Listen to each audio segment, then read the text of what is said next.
up into their cells, and this water pressure helps keep them upright.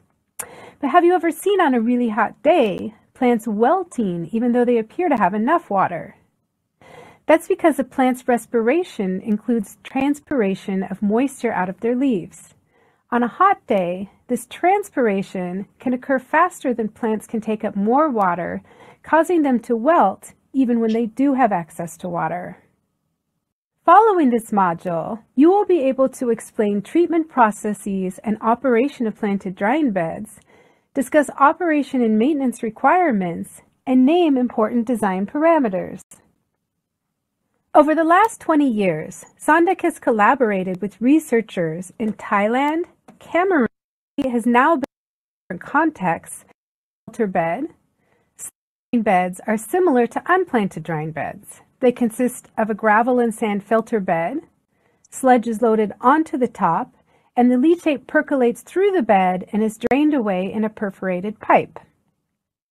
The differences are, in planted drying beds, the filter bed is used for growing plants. This means that in addition to evaporation, dewatering is occurring through plant transpiration.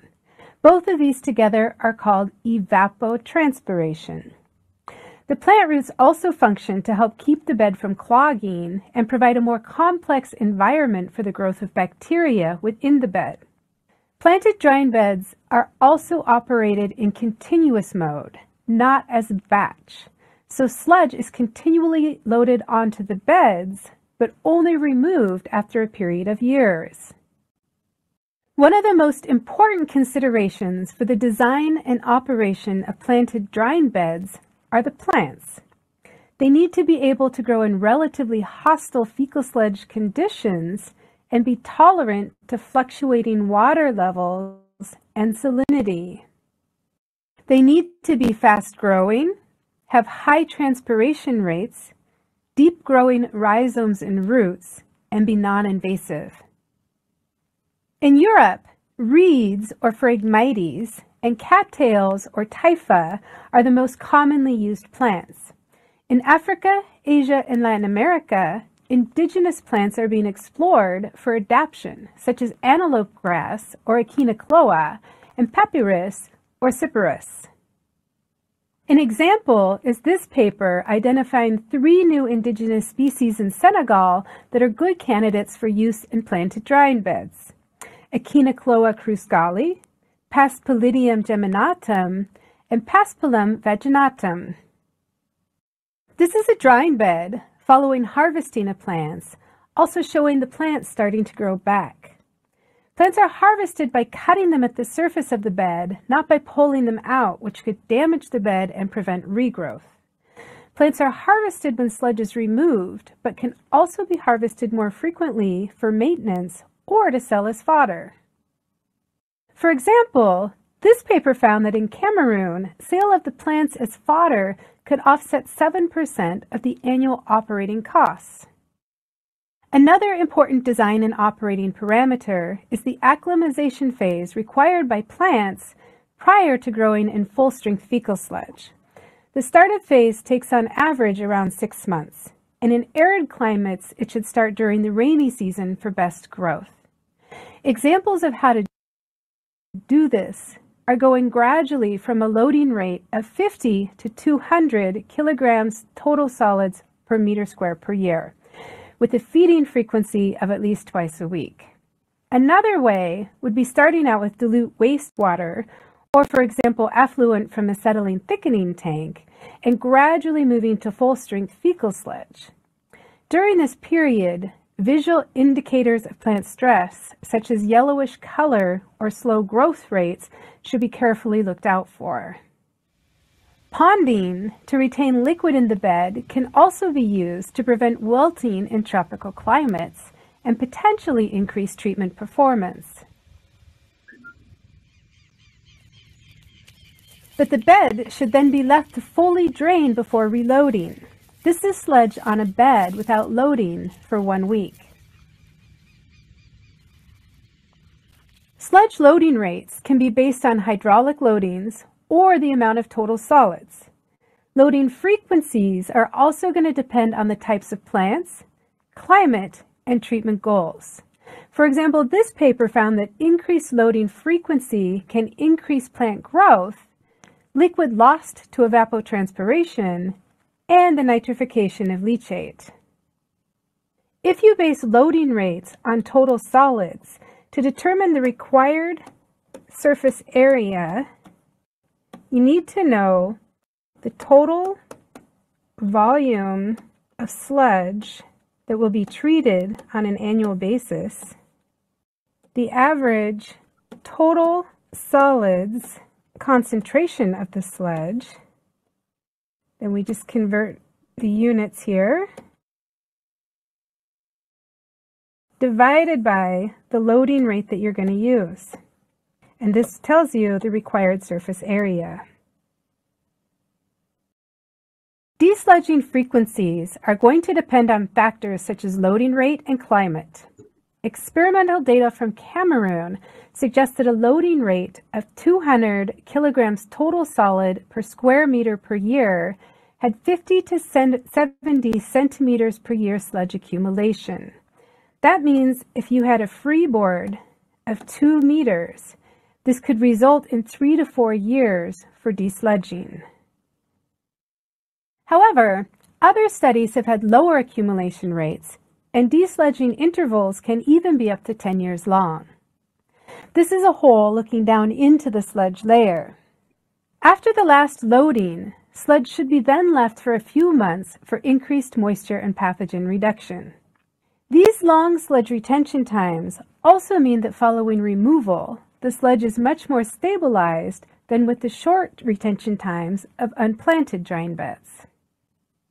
This table from the Fecal Sludge Management book summarizes observed treatment performances with loading rates. Percent removals, meaning what percent stays with the sludge layer versus the leachate, are quite high. But what is important to remember with percent removals is that starting with very high concentrations that are in fecal sludge, you still end up with concentrations in the leachate that are higher than discharge standards. Ways to treat dewatering liquid from sludge are discussed in co-treatment and leachate treatment modules.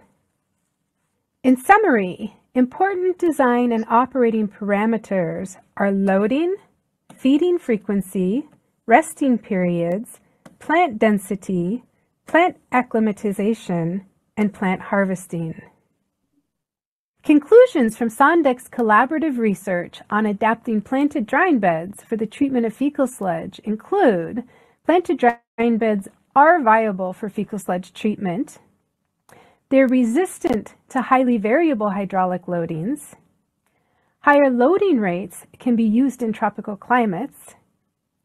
Plants need to be selected for the local context.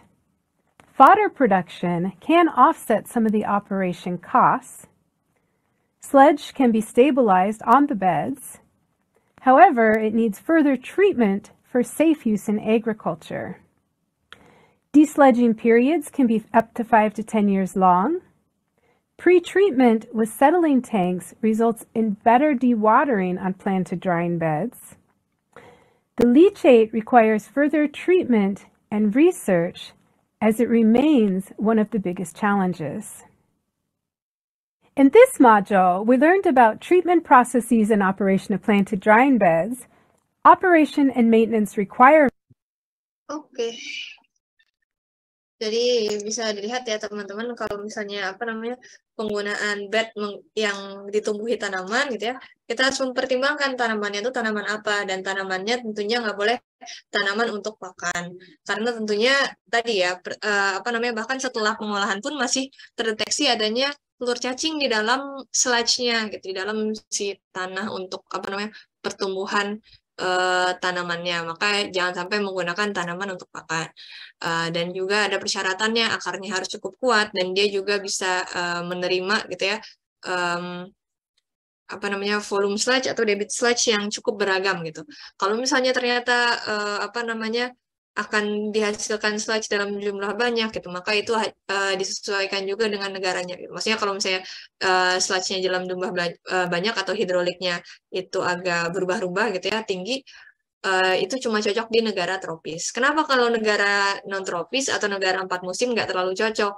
Tentunya kalau misalnya udaranya apa ya, mereka dapat sinar mataharinya sedikit gitu ya di musim-musim tertentu, akan jadi masalah dalam proses pengeringannya kayak gitu. Jadi kan kalau apa namanya bentuk bed drying tadi gitu ya, baik itu dengan tanaman ataupun tidak dengan tanaman, maka concern utamanya adalah bagaimana agar si lumpur tinjanya itu cepat mengering gitu ya, sehingga dalam bentuk yang lebih kering itu bisa lebih aman gitu untuk dibuang ataupun untuk menuju ke proses selanjutnya. Seperti itu. Ya. Dari 7 tadi ya, ternyata belum selesai teman-teman. Kita masih baru akan membahas on-site system. Kalau yang tadi baru sanitation chain-nya doang. Wow, tapi tenang, on-site system ini cuma sebentar kok pembahasannya. Kita akan lebih mengarah kepada tangki septik yang apa namanya berdasarkan SNI ya. Nah, ini saya review sedikit. Sekarang udah jam berapa sih? Sampai jam 4 kan ya? Oke, 336. Saya akan review sedikit tentang pengelolaan air limbah. Jawabannya tadi juga dari kuisnya bahwa pengolahan limbah terpusat atau offsite atau centralized gitu ya. Ini artinya dia akan dibawa menuju suatu jaringan pipa besar yang akan mengarah ke IPAL. Sedangkan kalau misalnya onsite atau terdesentralisasi ataupun setempat, ini akan ada suatu kompartemen yang dia akan menyimpan terlebih dahulu apa namanya limbah buangannya. Ini bisa apa namanya menuju ke pengolahan setempat gitu ya, baik itu tangki septik, biofilter, anaerobik reaktor dan lain-lain, ataupun dia akan disedot oleh mobil pengangkut limbah dan dibawa menuju pengolahan air limbah, misalnya IPLT gitu ya, ataupun IPA. Nah, ini ada skema opsi pengolahan onsite untuk black water dan grey water. Umumnya ya, misalnya nih ada 3 model lah ya, 3 model rumah.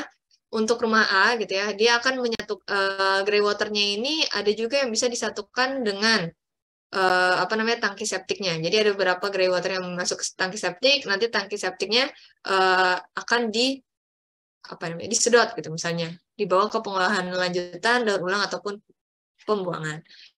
Menggunakan apa aja? Bisa pakai lahan basah buatan gitu ya.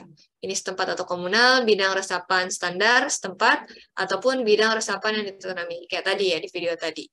Nah, untuk yang rumah kedua gitu ya, rumah B, dia black water dan grey waternya ini dipisah. Jadi nggak di apa namanya awalnya dia jalurnya terpisah, pipanya terpisah ya.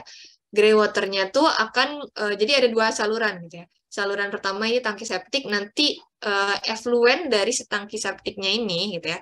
Jadi sisa ya tadi ya kayak kan ada yang sludge-nya, ada yang di atasnya, yang air di atasnya ini akan disatukan dengan grey water dan dibawa ke ini pengolahan lainnya.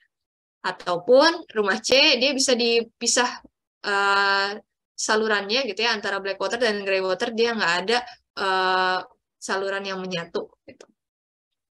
Nah, nanti ini bisa pengolahannya lebih fokus gitu ya, apa aja yang mau apa namanya diambil dari black waternya dan apa yang ingin dimanfaatkan dari grey waternya, ini bisa masing-masing. Jadi ya punya apa namanya keuntungan sendiri gitu ya.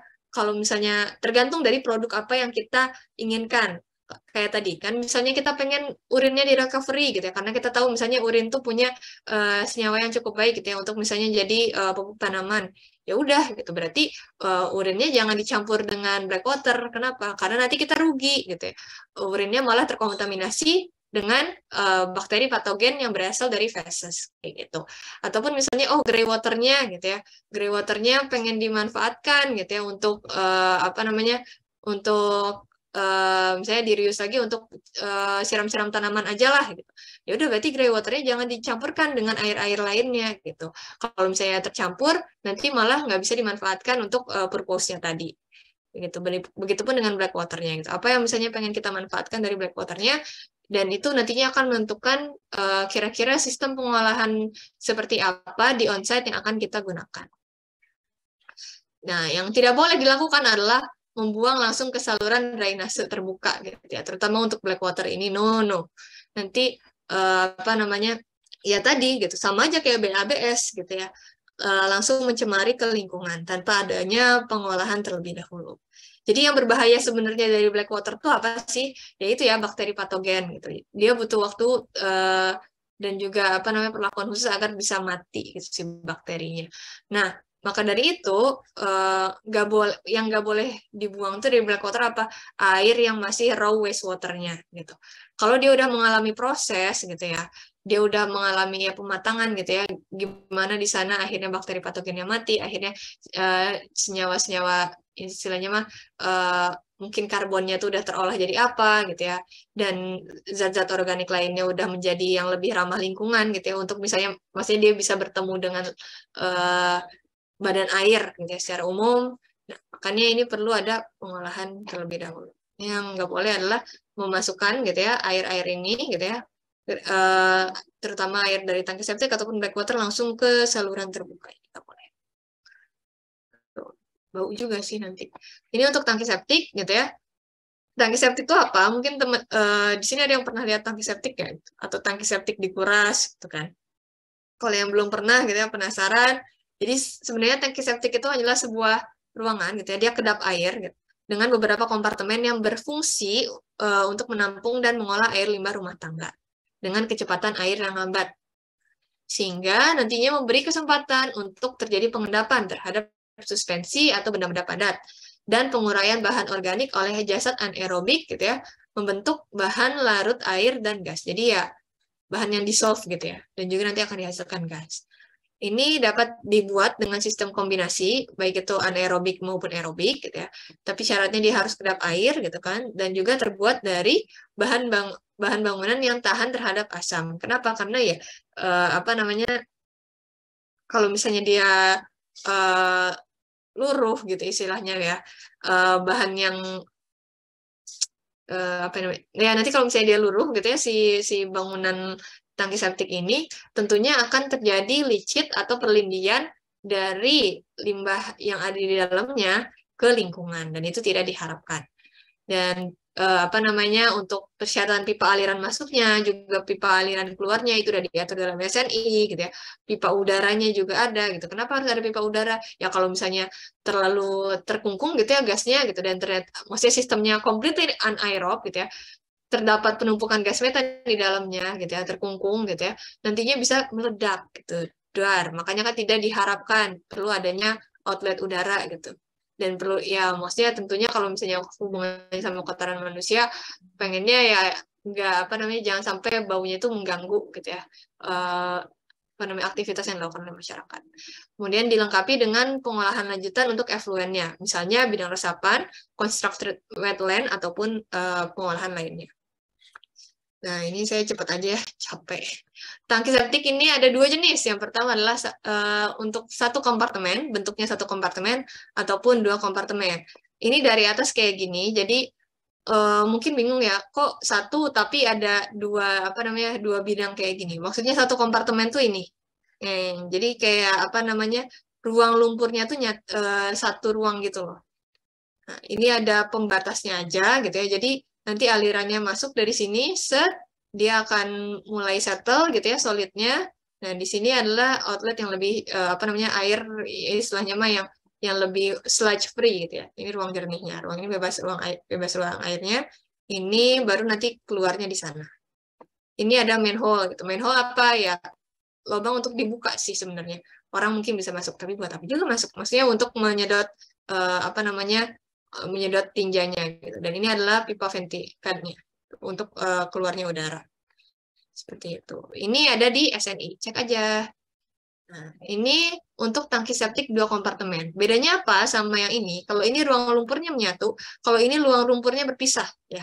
Jadi dari atas tuh mirip kayak gini gitu ya. Tapi kalau misalnya dari samping dia beda. Ini kan mirip ya, ini beda. Kayak gini. Jadi nanti masuk, di sini ada ruang lumpur, di sini tuh cuma sedikit nih kebukanya. Gitu. Ini bakal lebih apa ya namanya? Lebih diharapkannya airnya lebih jernih lah, dan buangan lumpurnya beda gitu. Ini bisa lebih sedikit di sebelah sini, di sini lebih banyak. Kayak gitu. Nah, ini SNI-nya ya teman-teman, kalau mau baca lebih lanjut silahkan, karena mungkin akan berguna juga untuk apa namanya tubesnya. Jadi teman-teman nantinya akan merancang gitu ya di suatu kawasan seperti apa. Kalau misalnya ada tangki septik komunal, kira-kira kayak gimana ngitungnya, kayak gimana mendesainnya, baca di sini ya. Ini ada istilahnya kriteria desainnya. Jarak umum pengolahan lanjutan terhadap bangunan tertentu gitu ya. Ini jarak-jaraknya. Terus kalau misalnya kita menggunakan sistem bidang resapan itu seperti apa, upflow seperti apa, dan juga taman sanita itu seperti apa. Nah, untuk tangki septik gitu ya, kalau misalnya dia berada di air tanah yang tinggi gitu ya, ini bisa menggunakan upflow filter ataupun taman sanita. Tapi kalau air tanahnya rendah gitu ya, ini dilihat berapa yang akan dilayaninya, apakah kurang dari 10 jiwa atau lebih dari 10 jiwa. Nah, ini kapasitasnya masing-masing nantinya akan menentukan juga kira-kira pengolahan apa yang dibutuhkan, itu alternatifnya. Nah, ini adalah bahan bangunannya sesuai dengan SNI yang berlaku. Nah, ini ada batu kali dengan plesteran, bata merah, batako gitu ya. Ini adalah bahan-bahannya deh. Kalau misalnya nanti teman-teman tugas akhir gitu ya, itu bakal ngitung sampai ke RAB-nya gitu. Jadi teman-teman perlu tahu kira-kira untuk misalnya desain yang teman-teman bikin gitu ya, bikin volume berapa ratus liter gitu ya, berapa meter kubik gitu ya si tangki septiknya gitu. Kira-kira berapa biaya konstruksinya yang dibutuhkan. Kemudian ini bidang resapan, ini tipis banget ya emang fotonya. Jadi ini ada tangki septik gitu ya. Terus ini ada bak pembaginya gitu. Nanti akan masuk ke bidang resapan. Maksudnya bak pembagi itu apa ya? Nanti dia akan mengalir kedua ini ya, saluran ya. Ini pipa distribusinya, ini tanah gitu. Tanahnya itu kayak apa sih? Nah, kayak gini. Jadi ada pipanya gitu. Ini penutup pipa, dop pipanya. Si pipanya ini adalah pipa perforasi. Jadi dia ada lubang-lubangnya gitu. Nanti dia ya ini melewati sebuah bentuknya kayak lapisan tanah gitu ya. Fungsinya kayak apa? Kayak filter. Ini ada kerikil, ini ijuk, ini urugan tanah. Jadi airnya mengalir di sekitar sini. Itu air efluennya dari tangki septiknya. Kalau sumur, ya sama aja sih. Gitu. Tapi kalau bidang dia lebih manjang ke samping, kalau sumur dia manjangnya ke bawah. Jadi bakal lebih banyak mungkin mahalnya di penggalian ke bawah ya. Kayak gini. Untuk ukurannya itu juga udah ada di SNI-nya, baca aja. Nah, ini upflow filter septic tank. Upflow filter itu dia sama ya, septic tank. Jadi awalnya ini 2 kompartemen ini, tapi nantinya akan ada tambahan lagi di sini, bentuknya upflow. Jadi si alirannya tuh masuknya sini kan. Di sini nanti ada kenapa aku tidak menggunakan ini ya? Cek kemana? Mana. Depan. Nah, iya, ini deh. Jadi nanti airnya masuk ke sini, ke bawah. Ini sludge-nya akan berkumpul di sini, gitu ya. Airnya mengalir ke sini, ke atas lagi. Terus ke bawah, nanti ke atas. Jadi makanya ini disebutnya upflow. Kenapa? Karena aliran airnya bakal akhirnya upflow. Di sini filternya. Filternya itu berupa apa? Ini ada, kayak apa ya namanya, sekat berlubang kayak gitu. Nah, udah nanti air yang lebih jernihnya, lebih bersihnya lewat sini. Kayak gitu. Jadi dia turun, naik, gitu ya, naik, turun lagi, naik lagi. Kayak gitu. Ini filternya yang di sebelah sini. Sininya. Kayak gitu. Kalau ini kolam saniter. Jadi ya dia bentuknya kayak kolam gini ya. Nanti bisa ditumbuhi tanaman kayak gini ya. Yang kayak tadi low sludge itu dialirkan tanamannya itu seperti apa, tentunya yang direkomendasikan adalah papirus, tipa, ada kana gitu ya. Pragmates tadi kan juga pakai ini ya, yang di video sebelumnya gitu, atau Echinodorus ataupun Nymphea. Kayak gitu. Ini seperti ini. Jadi walaupun kolam gitu ya, maksudnya bukan air juga sih yang di sini gitu ya, tapi lebih kepada sludge gitu yang ada di sini tuh. Tuh. Dah, ini sumber referensi saya segitu aja di pekan ini. Terima kasih teman-teman. Tadi udah mengikuti kelas dari awal ya, terutama udah ikut kuisnya juga. Nanti kuisnya saya nilai. Ya, ada yang mau bertanya dulu nggak sebelum disudahi? Sebelum diakhiri. Kalau nggak ada, ya udah boleh buka kameranya, kita foto.